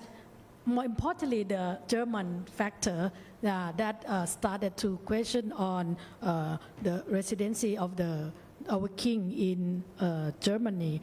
That would be another step that probably would bring about a change, hopefully. But as I mentioned a lot about this dominant ideology that placed the king as the top of this ideology, the thing we see in Thailand is very mysterious. So we can't really foresee the future. If you ask 3 years, 5 years, or just few days, it might happen in few days, because it's so mysterious that important factors in Thailand is very mysterious. And then I would like to come back to whether we see the light at the end of the tunnel in Thai in a way out to better political and economic situation. Many people hoped that at the end of the pandemic or at the late peak time of the pandemic, Thailand would be failed to, manage the pandemic, and that would lead to the failure of the government. Fortunately, the government could successfully maintain this pandemic, prevention of the pandemic very well, together with, thanks to the Ministry of Public Health that allow local networks to function very well. So this is, again, so we could only see, we keep hoping that the black box inside, the old institutions would be cracked, or military itself would be, having some conflicts inside, so that only the light in the tunnel. Thank you. Yeah, thank you very much. Now it seems that the international pressure is increasing, it's intensifying, but it also appears that the incumbent regime is willing to pay a higher price and prevail at any cost. So it's just a matter of the cost being higher. You can have more international pressure, but they're willing to put up with in order to prevail and stay and maintain power. I'll just come, Dr. Sopao, just for 1 minute or two from you out there in California. The regional, international, ASEAN, Cambodia, of course. I have to be honest with you, a lot of the ASEAN think tanks and so on, not happy at all with the Cambodian alliance, clientelism with China, and then also the role of the international actors, international community. Can they play a decisive role in any way, Cambodian politics? Dr. Sopao. Right, and look, the former Singapore, I'll just name it, permanent secretary of the Ministry of Foreign Affairs, who made that suggestion of kicking out Cambodia and Laos, did cause quite a kerfuffle. I mean, it seems to keep happening. It seems to symbolize a lot of the frustration that ASEAN member countries have. Now, when I was asked about it from the press, I had to look up, does ASEAN have an Article 50 equivalent where you can exit? Turns out there doesn't appear to be a way of actually exiting. You just stop attending meetings. Now, of course, that's if you don't want to be part of ASEAN anymore. If somebody else doesn't want you to be part of ASEAN, how can they vote to do that when you have to also vote in it? And if consensus is a requirement, then it would seem to be impossible under this process to essentially be excluded if you object constantly to being excluded. Therefore, the outcome wouldn't arrive. But I think that the kinds of statements that are made about Cambodia being too close to China probably represent some kind of pressure on the elites in Phnom Penh towards reconsidering their position. But it's not going to change it. It might modulate their tone. It might maybe make them deny a little bit more of what's happening, although, of course, satellite images of bases and destroyed buildings do tend to tell the truth about what's happening on location. That's really undeniable. In terms of international pressure, I returned to Japan as a possibility when I said that Japan is seen as this country that is trustworthy in the region. It's really exemplified in the fact that when Japan says it's going to invest in a certain project, it's going to do something, in all likelihood it's going to happen. There's really not much of a doubt that it's going to happen, versus say a Chinese project that might be declared or announced in the press, and then a year later nothing's happening, 2 years later nothing's happening, it's disappeared.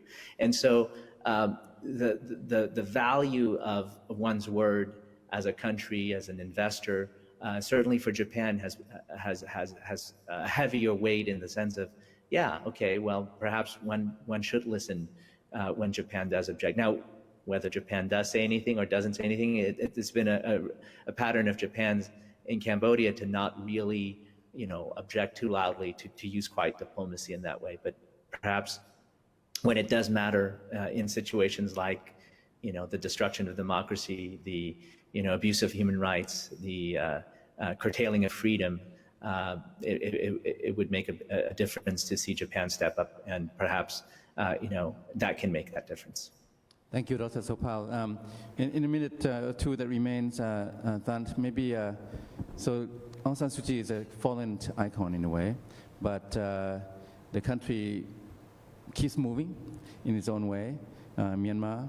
What do you see, going forward? I mean, the role of the regional role of ASEAN, very limited, but the international role, has it been, to what extent has it been consequential? And to what extent we'll see more of it going forward? Yeah, thank you. I'll try to be, I know we're almost out of time. I mean, just to say that I think in the Myanmar case, it's not impossible that a certain type of pressure on certain things might produce results. But in general, I think the idea that outside pressure would fundamentally change Myanmar's political direction in one way or another on big issues like the Rohingya crisis, I think is almost impossible. I mean, this is a country, or Myanmar is a country which in the 2000s, at the height of the George Bush wars, when there was invasions of Iraq and Afghanistan, still refused to kind of change its basic political course under enormous pressure from the United States as well as from the Europeans and others. So I don't think it's going to happen now. I think in terms of regional cooperation, I would say that one thing, I mean, this is a general point, not just on Myanmar, but if there's one region in the world that really needs to cooperate on climate change, it should be Southeast Asia, and yet I see very little from ASEAN on climate change.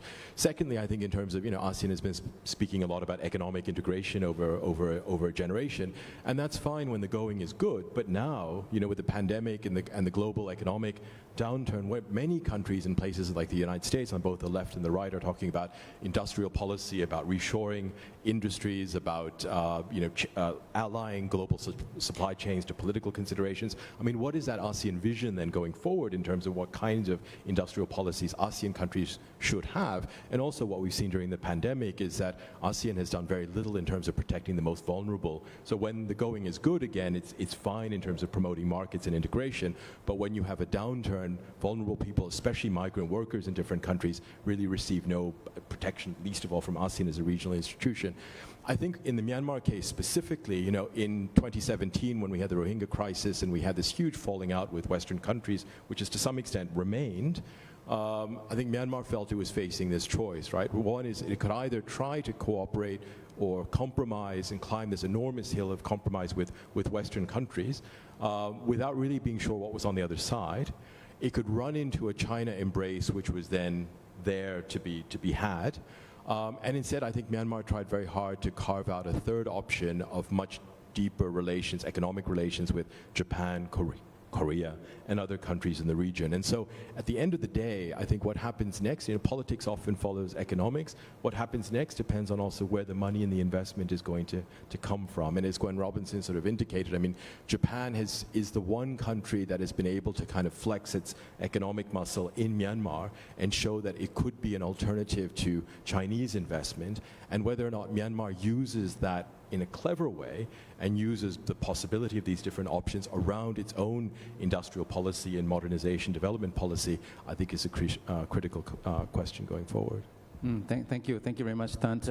In relative terms, Myanmar should be the laggard here among the three countries because of the racial tensions, religious issues, race, religion, Buddhism, Islam, and then you don't have that in Cambodia and Thailand. It's not an ethnic hatred, it's not an ethnic conflict.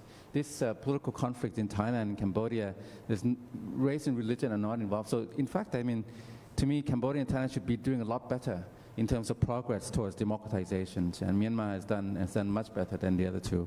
So please join me in thanking Dr. Sopal. Thank you very much, seeing you virtually from your home in California. Thank you very much, and good to be working with you again. Thank you very much for making the time. Professor Rinat, thank you very much for being with us today, and Dr. Tan Min Du, thank you very much for making the time to be with us today. Thank you, and thank you to all of you.